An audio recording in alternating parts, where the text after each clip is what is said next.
আসসালামু আলাইকুম everyone. Senior ma'am গল্পের সিজন 2 ফার্স্ট পার্ট। তো চলো বেশি কথা না কইয়া গল্প শুরু করা যাক। 8 মাস পর হঠাৎ দেখি পরি ম্যামের আইডিটি অ্যাক্টিভ, তাই আমি এসএমএস দিলাম, আসসালামু আলাইকুম। কিছুক্ষণ পরে দেখি রিপ্লাই আসলো, ওয়ালাইকুম আসসালাম, কে আপনি? আমি বললাম, আমি যেই হই না কেন, আপনি কে? আর এই আইডির মানুষ তো 8 মাস আগেই মারা গেছে। একটু পর আবার রিপ্লাই আসলো, আপনি কি তাকে চিনেন? আমি বললাম, হ্যাঁ চিনি, কারণ উনি আমার সবকিছু ছিলেন, আমার স্বপ্ন ছিলেন, আমার পুরো দুনিয়া ছিলেন। হি ওয়াজ মাই লাইফ। একটু পর আবার বললেন, আচ্ছা আপনার নাম্বারটা দিন তো। আমি বললাম, কেন? বলছি ফোনে, আপনি নাম্বার দিন। তারপর আমি নাম্বার দিলাম। তারপর আমি আর কোনো রিপ্লাই পেলাম না। অনেকক্ষণ ফোনের অপেক্ষা করলাম, কিন্তু ফোন কল এসএমএস পেলাম না। মাথায় শুধু একটাই চিন্তা, ম্যামের আইডি কে চালাচ্ছে, আর ফোনটাই বা তার কাছে কেন? রাতে আর ঘুমই ধরল না। ম্যামের সেই নাম্বারে অনেকবার ফোন দিয়েছি, কিন্তু নাম্বারটা বন্ধ। তাহলে আইডি কিভাবে অ্যাক্টিভ? যাই হোক, সেই সাথে একটু ঘুম আসছে। ঘুম ভেঙে ঘড়ির দিকে তাকিয়ে দেখি বেলা 11টা বেজে 47 মিনিট। আম্মু আমাকে আর ঘুম থেকে এত সকালে উঠাই না, কারণ আম্মু জানে এই 8 মাসে প্রতিটা রাতে আমি অনেক দেরিতে ঘুমাই। রাতে বেলকনিতে দাঁড়িয়ে ম্যামের কবরের দিকে তাকিয়ে কথা বলি। যাই হোক, ঘুম থেকে উঠে একেবারে গোসল করে বাইরে এলাম। কলেজেও খুব একটা যাওয়া হয় না, আর অনিয়মিত স্টুডেন্ট হয়ে গেছি। আম্মু আর বকা দেয় না সেই দিনের পর থেকে। প্রয়োজন ছাড়া তেমন রুম থেকেই বের হই না, কোথাও বেরোনো তো দূরের কথা। গোসল করে নিচে এসে একেবারে দুপুরের খাবার খেয়ে নিলাম। বিকালের দিকে একটু ছাদে হাঁটাহাঁটি করলাম। ছাদে আসতেই ম্যামের কথা মনে পড়ে গেল। আগে ম্যামের জন্য কতই না অপেক্ষা করেছি এখানে, ওনাকে একটা নজর দেখার জন্য। প্রতিদিন গোসল করে কাপড় শুকাইতে ম্যাম ছাদে আসতো, আর আমিও ওনাকে দেখার জন্য কত বাহানা নিয়ে ছাদে আসতাম। এইসব ভাবতেই চোখের কোণা চিকচিক করে উঠলো, চোখ থেকে গড়িয়ে 2 ফোঁটা পানি পড়লো। মন ভালো করার জন্য ছাদে আসলেই ম্যামের কথা মনে হয়, মনটা আরো খারাপ হয়ে যায় বেশি। তাই ছাদে আসাই ছেড়ে দিয়েছি। সন্ধ্যার পর রুমে চলে আসলাম। ফোন হাতে নিয়ে দেখি একটা আননোন নাম্বারে 2টা মিস কল, তাও আবার অন্য দেশের। মনে হচ্ছে আমেরিকার কোনো নাম্বার। যাই হোক, আমি ইগনোর করলাম। এখন খুব একটা ফোনেও অ্যাক্টিভ নাম। রুমে বসে আজকের কবিতা রেডি করছি ম্যামকে শোনানোর জন্য। ঠিক তখনই আবারও ওই নাম্বার থেকে ফোন আসলো। আমি আবারও ইগনোর করলাম, কারণ আমার চেনা জানার মধ্যে বাইরের দেশে কেউ থাকে না। কিছুক্ষণ পর আবার ফোন দিয়েছে। না, এ তো খুব ডিস্টার্ব করছে। তাই ফোন ধরেই বললাম, আচ্ছা মানুষ তো মশাই, আপনি দেখছেন ফোন কেটে দিচ্ছি, তবুও বারবার দিয়ে ডিস্টার্ব করছেন। লোকটি বলল, আপনি কি রাকিব? আমি বললাম, জি আমি রাকিব। লোকটি বলল, কালকেই তো আমাদের কথা হলো, একটা আইডিতে আপনিই তো নাম্বার দিলেন। আমি বললাম, ও আচ্ছা আপনি, সরি বুঝতে পারিনি। আমি মনে মনে ভাবছি ম্যামের আইডি বিদেশে কেমনে। তারপর লোকটি বললেন, ইটস ওকে। আমি বললাম, আচ্ছা ওই আইডি আপনি কোথায় পাইছেন? তারপর লোকটি যা বলল সেটা শুনে আমার মাথা ঘুরে গেল। লোকটি বলল, আপনি যার কথা বলছেন উনি মারা যাননি। আমি বললাম, হোয়াট? বলেই আমি চেয়ার থেকে বসা থেকে এক ঝাটকায় দাঁড়িয়ে পড়লাম। আমি কি ভুল শুনলাম? তাই লোকটিকে আবার বললাম, আরেকটা বার বলেন প্লিজ। লোকটি বলল, জি ঠিকই শুনছেন, উনি মারা যাননি, উনি এখনো বেঁচে আছে। উনার কথা শুনে আমার বুকের ভেতর ধপধপ করতে লাগলো। মাথার মধ্যে যেন 1000 প্রশ্ন একসাথে ঘুরছে। ফোনটা কানে ধরেই কিছুক্ষণের জন্য নিঃশ্বাস বন্ধ হয়ে গেল আমার। উনার এই কথাটা যেন আমার জীবনের মোড় আরেকবার উল্টে দিল।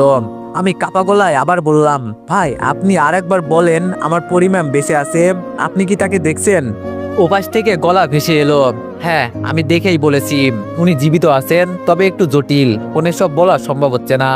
আমার শরীর ঠান্ডা হয়ে যাচ্ছে। হাতের ফোনটা শক্ত করে ধরে রেখেছি, যেন এটা কোনো দুঃস্বপ্ন না হয়। বুকের বাঁ পাশে ব্যথা করছে, মনে হচ্ছে কোনো পুরোনো আবেগ যেন জেগে উঠেছে। চোখের কোণ ভিজে উঠলো অজান্তেই। লোকটি কিছুক্ষণ পর বলল, আমি আপনাকে একটা ঠিকানা পাঠাচ্ছি, আপনি চাইলে এখানে আসতে পারেন। আমি বললাম, উনাকে দেখার জন্যই মনে হচ্ছে আল্লাহ আমাকে বাঁচিয়ে রাখছে, আপনি প্লিজ ঠিকানাটা পাঠান। লোকটি বলল, ওকে দিচ্ছি। বলেই ফোনটা কেটে গেল। আমি তাকিয়ে রইলাম ফোনের দিকে, গলার নিচে যেন কাটা গেঁথে আছে, শরীরটা ঝিমঝিম করছে, ভাবনার ভারে পা কাজ করছিল না। তাই ধপ করে চেয়ারে বসে পড়লাম। মনের ভিতর একটা ঝড় বইছে, কিন্তু ম্যাম বেঁচে আছে একথা শুনতেই বুকের ভিতর এক ঠান্ডা অনুভূতি নাড়া দিয়ে যাচ্ছে। কিছুক্ষণ পর দেখি ফোনে টুং করে এসএমএস আসলো। সাথে সাথেই দেখলাম লোকটি ঠিকানা পাঠিয়েছে, কিন্তু এ কি, এটা তো কোনো আমেরিকার হসপিটালের ঠিকানা মনে হচ্ছে। ম্যাম আমেরিকা, কিন্তু কিভাবে সম্ভব? এইসব প্রশ্নের উত্তর আমি কিছুতেই মিলাতে পারছি না। কিন্তু আমেরিকা কিভাবে যাব? আমার কাছে তো পাসপোর্ট ভিসা কিছুই নেই। আমি আব্বুকে ফোন করলাম, আসসালামু আলাইকুম আব্বু, আব্বু বলল, ওয়ালাইকুম আসসালাম, কেমন আছো আব্বু? আমি বললাম, আব্বু তুমি কালকে সকালের মধ্যেই বাসায় চলে আসবে। আব্বু বলল, কেন, কি হয়েছে? আমি বললাম, অনেক ইমার্জেন্সি। আব্বু বলল, ঠিক আছে দেখছি, বলেই ফোনটা কেটে দিলাম। রাতে আমার আর ঘুম ধরলো না, শুধু মাথায় একটাই চিন্তা, ম্যাম বেঁচে আছে। খুব ভোরে আমি ঘুম থেকে উঠলাম, উঠে ফ্রেশ হয়ে ছাদে গেলাম। আজকের আবহাওয়াটা অনেক ফ্রেশ লাগছে, হয়তো মনটা ফ্রেশ তাই। কিছুক্ষণ হাঁটাহাঁটির পর নিচে আসতেই আম্মু আমাকে দেখে হা হয়ে তাকিয়ে আছে। আমি ওইভাবে তাকিয়ে থাকতে দেখে আম্মুকে বললাম, আম্মু ওইভাবে তাকিয়ে আছো কেন, ভূত দেখছো নাকি? আম্মু বলল, ভূতই তো মনে হচ্ছে। এটা আমি কাকে দেখছি? এই 8 মাসের কি একটা দিন আছে যেটাতে তুই এত সকালে উঠছিস? অবাক তো হবারই কথা। আমি বললাম, এত কথা না বলে আব্বু আসতেছে, নাস্তা বানাও, একসাথে নাস্তা করব। আম্মু বলল, তোর আব্বু কেন আসছে? আমি বললাম, সেটা না হয় আব্বু এলেই বলি। আম্মু বলল, কি জানি বাবা, কখন তোর কি হয় কিছুই বুঝি না। আমি আর কথা না বাড়িয়ে আমার রুমে চলে আসলাম। আধা ঘন্টা পরে আব্বু চলে আসলো, তারপর উনি ফ্রেশ হয়ে নিল। আম্মু আমাকে বলে গেল, তোর আব্বু এসেছে, নাস্তা খাওয়ার জন্য ডাকছে। তারপর আমিও নাস্তা খেতে নিচে চলে আসলাম। আমাকে দেখে আব্বু বলে উঠলো, আজকে আমার ছেলেকে এত ফ্রেশ লাগছে কেন? আমি বললাম, কারণ আছে। আব্বু আম্মু বলল, কি কারণ শুনি? আমি বললাম, বলছি, তার আগে আঙ্কেল আর আন্টিকে ডেকে আনো, পরিমেমের আব্বু আম্মু। আম্মু বলল, আবার ওনাদের ডাকতে হবে কেন? আমি বললাম, ডাকো না আগে, বলছি তো। আম্মু বলল, কি জানি তুই কি করতে চাইছিস, আল্লাহ জানে।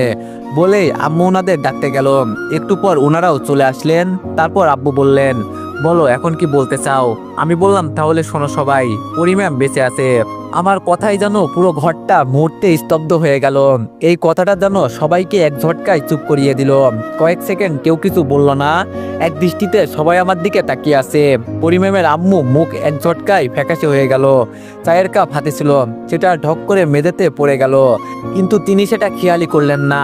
ঠোঁট কাঁপছে, চোখে জমে উঠেছে বিস্ময় আর কান্নার এক অদ্ভুত মিশেল। শরীরটা যেন এক মুহূর্তে হালকা হয়ে গেলেও পায়ের নিচে মাটি নেই, এমন এক শূন্য অনুভূতি নিয়ে দাঁড়িয়ে রইলেন। এক হাত মুখে দিয়ে ফ্যালফ্যাল করে তাকিয়ে আছেন। পরিমেমের আব্বু এক দৃষ্টিতে আমার দিকে তাকিয়ে রইলেন, তার ভুরু কুঁচকে গেছে, দুই চোখে অনিশ্চয়তা আর আশা লুকিয়ে আছে একসাথে। ধুপ করে তিনি চেয়ার থেকে উঠে দাঁড়ালেন, যেন বসে থাকাটা তার পক্ষে আর সম্ভব নয়। বুক ধরফর করছে, চোখের কোণ চিকচিক করছে পানিতে, ঠোঁট শক্ত করে চেপে রেখেছেন যেন কান্নাটা বের হয়ে না আসে। তবুও সেটা থেমে থাকেনি, গাল বেয়ে নেমে যাচ্ছে জল। আমার আব্বু চুপচাপ বসে দুই হাত একসাথ করে ঠোঁটে ঠেকিয়ে রেখেছেন, মাথা নিচু, তার কপালে চিন্তার রেখা ফুটে উঠেছে। আম্মু আমার দিকে তাকিয়ে যেন কিছু একটা বোঝার চেষ্টা করছেন, তার মুখে দুশ্চিন্তার ছাপ, কিন্তু চোখে ধরা পড়েছে এক চিত্লে প্রশান্তি। উনার চোখেও পানিতে চিকচিক করছে। আর পরিমেমের আম্মু ধপ করে সোফায় বসে পড়লেন, আঁচল দিয়ে চোখ চাপা দিলেন, কান্না চেপে রাখার চেষ্টা করলেও কাঁপতে থাকা কাদের কম্পনেই সবকিছু স্পষ্ট হয়ে উঠল। এত বছর যাকে হারিয়ে শোক পালিত হয়েছে, তাকে ফিরে পাওয়ার এমন খবর, চোখের জলই যেন নিজের সত্যতা প্রমাণ করেছে। তারপর পরিমেমের আম্মু আমাকে কান্না জড়িত কণ্ঠে বলে উঠল, কি বললে বাবা, কি বললে তুমি? আমার মেয়ে, আমার পরি বেঁচে আছে? আমি বললাম, জি আন্টি, আমি মিথ্যা বলছি না। গতকাল রাতে একটা ফোন কল পাই, যে লোকটা ফোন করেছিল সে বলেছে উনি মারা যাননি। আঙ্কেল বলল, কিন্তু কিভাবে সম্ভব, আমরা তো পরীকে দাফন করেছি। আমি বললাম, আমি নিজের কানেও বিশ্বাস করতে পারিনি আঙ্কেল, কিন্তু লোকটা খুব সিরিয়াস ছিল। আর সব থেকে বড় কথা, পরিম্যামের ফোন উনার কাছে, তিনি উনার ফোন দিয়ে নিজে বলেছে ম্যামকে দেখেছেন, এখন উনি আমেরিকায় একটা হাসপাতালে আছেন। আব্বু বলল, আমেরিকায়, কিন্তু কিভাবে সম্ভব? আম্মু বলল, আল্লাহ রহমত করেছে বোধহয়, এইটুকু সময়েও যদি মেয়েটা ফিরে আসে। আঙ্কেল বললেন, কিন্তু আমেরিকায় যাওয়া তো সবার পক্ষে সম্ভব না। আমি বললাম, আমি যাব, আমি ম্যামকে খুঁজে বের করব, আপনারা দোয়া করবেন শুধু। আব্বু, তুমি আমার পাসপোর্ট ভিসা সবকিছু ব্যবস্থা করো। আব্বু বলল, তুমি শুধু যাওয়ার মনস্তর করো, বাকিটা আমি দেখে নেব, আমি আমার ছেলেকে থামাবো না। আন্টি বলল, রাকিব বাবা, তোমার জন্য একটু আলোর আশা দেখতে পারছি, ওকে খুঁজে এনে দিও প্লিজ বাবা।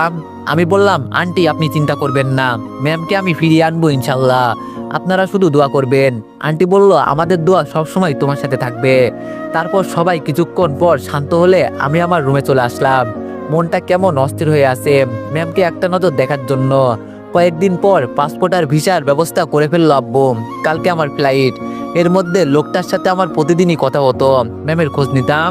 রাত্রে সব গুছিয়ে রাখলাম, সকালে গোসল করে খাওয়া দাওয়া করে রেডি হয়ে এয়ারপোর্টের উদ্দেশ্যে রওনা দিলাম। আমার সাথে আব্বু আর আঙ্কেল আছে।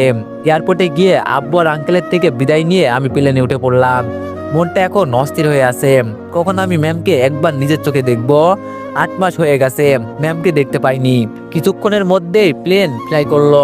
প্রায় কয়েক ঘন্টা পর আমেরিকায় ল্যান্ড করলাম। প্লেন থেকে নেমেই আমেরিকার একটা সিম কিনলাম। 6 ঘন্টা পর সিমটা অ্যাক্টিভ হবে। যাই হোক, এখন অবশ্য রাত, তাই একটা ভালো হোটেল খুঁজে রাতের জন্য থাকার ব্যবস্থা করে ফেললাম। রাতটা কোনো রকম নির্ঘুম কাটিয়ে সকালে উঠে ফ্রেশ হয়ে নিলাম। তারপর চেক আউট করে কিছু খেয়ে নিলাম। এর মধ্যে দেখি সিমটা অ্যাক্টিভ হয়েছে। তাই প্রথমেই আমি সেই লোকটাকে ফোন করলাম। 2বার ফোন দেওয়ার পর উনি রিসিভ করলেন। তারপর বললেন, হ্যালো। আমি বললাম, হ্যালো ভাই, আমি রাকিব, চিনতে পারছেন? লোকটি বলল, হ্যাঁ পারছি, কিন্তু আমেরিকান নাম্বার কেন? আমি বললাম, আমি কাল আমেরিকায় আসছি। লোকটি বলল, ও আচ্ছা, আপনি এই ঠিকানায় চলে আসেন, এখান থেকে আমি আপনাকে হসপিটালে নিয়ে যাব। আমি বললাম, ওকে ভাই, বলেই ফোনটা রেখে লোকটার দেওয়া ঠিকানা অনুযায়ী চলে গেলাম। খুঁজে খুঁজে যেতে অবশ্য আধা ঘন্টা লাগলো। ওখানে পৌঁছে লোকটাকে আবার ফোন দিলাম। লোকটি বলল, হ্যালো। আমি বললাম, জি ভাই, আমি আসছি, আপনি কই? লোকটি বলল, ওখানেই দাঁড়ান, আমি আসছি। আমি বললাম, ওকে, বলেই ফোনটা রেখে দিলাম। কিছুক্ষণ পর দেখি আমার চেয়ে সিনিয়র হবে এমন একটা ছেলে আমার আশেপাশে ঘুরঘুর করছে। একটু পর আমার কাছে এসে বলল, রাকিব। আমি বললাম, জি। লোকটি বলল, ও হাই, আমি আকাশ। আমি বললাম, হ্যালো আকাশ। আকাশ বলল, ঠিক আছে, তাহলে হাসপাতালে যাওয়া যাক। আমি বললাম, জি শিওর। তারপর ওনার নিজস্ব গাড়িতে উঠে পড়লাম। দেখে মনে হচ্ছে বড় লোকের ছেলে। আমি ওনাকে বললাম, ভাইয়া আপনি কি বাংলাদেশি? আকাশ বলল, জি আমি বাংলাদেশি, বিদেশেই সেটেল। আমি বললাম, ও আচ্ছা, আপনি ম্যামের খবর জানলেন কিভাবে? আর ওনার ফোনটাই বা আপনার কাছে এলো কিভাবে? আকাশ বলল, সেটা না হয় পরে বলি, আগে দেখেন উনি আপনার পরি ম্যাম কিনা। আমি বললাম, আচ্ছা। পথ যেন শেষই হতে চাচ্ছে না। আমি ম্যামকে দেখার জন্য অস্থির হয়ে আছি। কিছুক্ষণ পর একটা হাসপাতালের সামনে এসে গাড়ি দাঁড় করালো। গাড়ি থামতেই আমার বুকের ভিতরে ধক শব্দ বেড়ে গেল। চোখে পানি জমে উঠলো অজান্তেই। 8 মাস, পুরো 8 মাস আমি আমার পরি ম্যামকে দেখিনি, অথচ প্রতিটা রাত তার স্বপ্নে চোখ ভিজেছে। আকাশ ভাইয়ের পিছনে পিছনে হাঁটতে হাঁটতে একসময় হাসপাতালের ভিতরে ঢুকে গেলাম। করিডোরটা থমথমে, কেমন একটা ভারী নীরবতা চারিপাশে। বুকের ভিতরে কিছু একটা যেন কাটার মতো বিচ্ছে। আকাশ ভাই বললেন, ভাই এই রুমটাই আপনার ম্যামের।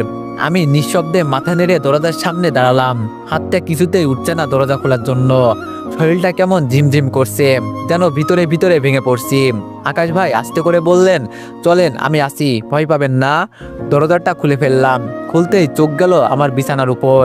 সাদা বিছানায় শুয়ে থাকা একটা মানুষ, চোখ বন্ধ, নিঃশব্দে নিঃশ্বাস নিচ্ছেন। চেনা সেই মুখটা, যেটা আমি দিনের পর দিন কল্পনায় আঁকতাম। কিন্তু আজ তিনি কোনো কথা বলছে না, চোখও খুলছেন না। কথা বলতেই আমার কণ্ঠ কেঁপে উঠল। আমি বললাম, পরি ম্যাম। শব্দটা উচ্চারণ করতেই বুকের মধ্যে কেমন হাহাকার করে উঠল। আমি ধীরে ধীরে ম্যামের পাশে গিয়ে দাঁড়ালাম। আমার হাত বাড়িয়ে ওনার কপালের চুলগুলো সোজা করে দিলাম। সেই স্পর্শে, সেই নিঃশ্বাসে চোখে পানি আর বাধা মানল না। আমি ওনার হাতটা ধরলাম খুব আস্তে করে। হাতটা ঠান্ডা, নিঃসার। আমি ম্যামের কানের কাছে গিয়ে ফিসফিস করে বললাম, কেমন আছেন ম্যাম? কথাটা বেরিয়ে গেল বুকের অভিমান চেপে রাখা এক বিশাল কষ্টের ভেতর থেকে। তারপর আবার বললাম, জানেন ম্যাম, আমি তো প্রতিদিন আপনার অপেক্ষায় ছিলাম। আপনি তো একবারও ফোন করেননি, একবারও বলেননি, পিতৃ স্বপ্নচারী তুমি কেমন আছো? আমার গলা কেঁপে কেঁপে উঠছিল। কথাগুলো আর ঠিক মতো বলা যাচ্ছিল না। চোখ দিয়ে পানি পড়তে লাগলো চুপচাপ। আমি ম্যামের পাশে বসে পড়লাম, হাতটা শক্ত করে ধরলাম। তারপর আবার বললাম, আপনার এত নিঃশব্দ হয়ে যাওয়াটা আমার সহ্য হয় না ম্যাম। আপনি তো এমন ছিলেন না, আপনি তো আমার সবকিছু ছিলেন।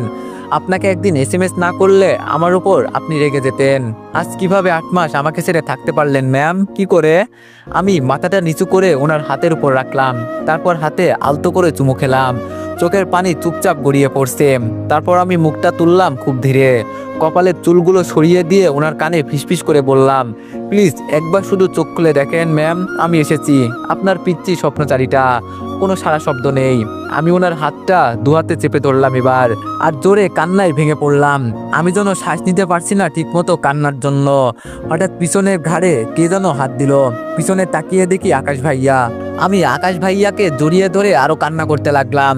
উনি আমাকে সান্ত্বনা দিতে লাগলেন। তারপর উনি বললেন, ভাই এখন এখান থেকে চলেন। আমি বললাম, না ভাই, আমি ম্যামকে ছাড়া কোথাও যাব না। আকাশ বলল, ভাই বোঝার চেষ্টা করো, কোমায় থাকা রোগীর পাশে ডাক্তার এভাবে থাকা অ্যালাউ করে না। থাকলে রোগীরই সমস্যা হয়। তুমি কি চাও তোমার ম্যামের সমস্যা হোক? আমি বললাম, না, কখনোই না। আকাশ বলল, তাহলে তুমি এখন আমার সাথে চলো। আমি বললাম, কিন্তু কোথায় যাব? আকাশ বলল, আমার বাসাতে যাবা। বলে আকাশ ভাই আমার হাত ধরে টানতে টানতে বাইরে নিয়ে এলো। ইচ্ছে না থাকা সত্ত্বেও আমি হাসপাতাল থেকে বের হয়ে আসলাম। তারপর আকাশ ভাইয়ার গাড়িতে করে আধা ঘন্টা পর একটা বিশাল বাড়ির সামনে আসলাম। মনে হয় এটাই তাদের বাসা। আকাশ ভাইয়া গাড়ি থেকে নেমে আমাকে বলল, আসো ভিতরে আসো। আমি বললাম, বাড়িটা কি আপনাদের ভাইয়া? আকাশ বলল, হ্যাঁ। বলেই বাড়ির ভিতরে প্রবেশ করলাম। বাড়িটা অনেক সুন্দর। বাড়িটার ভিতরে ঢুকতে এক অদ্ভুত প্রশান্তি লাগলো। দেয়াল ধরে সুন্দর ছবি, কারুকার্য করা আসবাবপত্র, আর এক ধরনের নীরব সৌন্দর্য চারপাশে ছড়িয়েছিল। আমি একটু কেমন যেন হকচকিয়ে তাকিয়ে থাকলাম।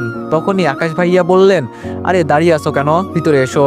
দরজার সামনে দাঁড়িয়ে ছিলেন একজন মহিলা, পরিপাটি করে শাড়ি পরা, হাতে একটা ছোট্ট মেয়ের হাত ধরা। আকাশ বলল, উনি আমার ওয়াইফ নীলাম, আর এটা আমার মেয়ে তিশা। আমি একটু সংকোচ নিয়ে সামনে এগিয়ে সালাম দিলাম, আসসালামু আলাইকুম ভাবি।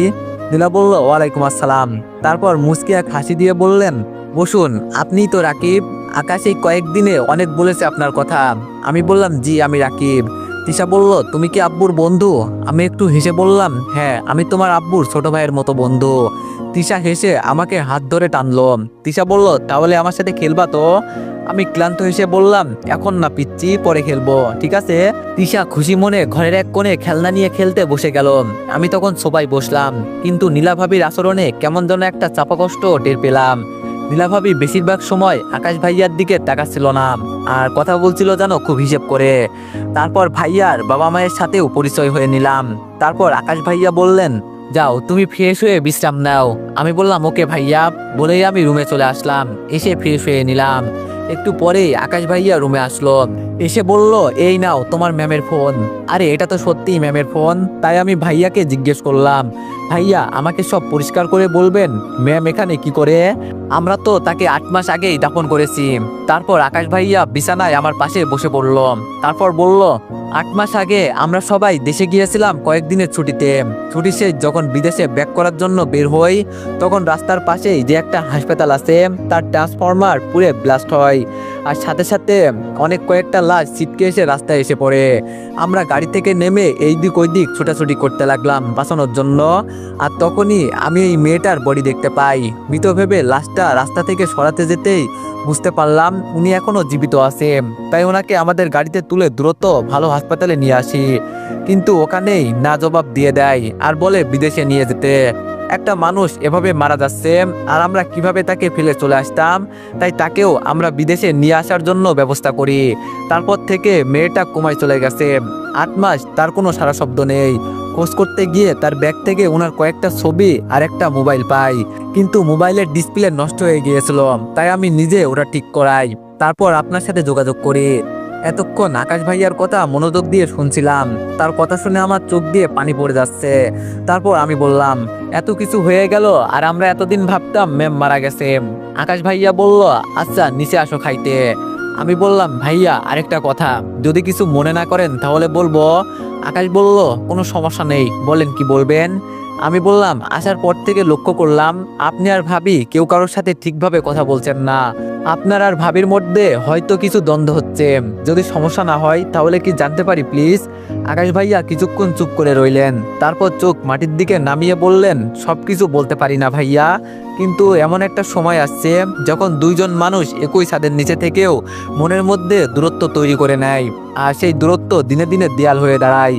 আমি বুঝে গেলাম আকাশ ভাইয়ার কথার গভীরে অনেক না বলা কথা জমে আছে। তবুও বললাম, আপনারা কি একে অপরকে ভালোবেসে বিয়ে করেছিলেন ভাইয়া? আকাশ মুখ তুলে একবার আমার দিকে তাকালেন, চোখে ক্লান্তি। আকাশ বলল, ভালোবাসা তো ছিলই ভাই, এখনো আছে।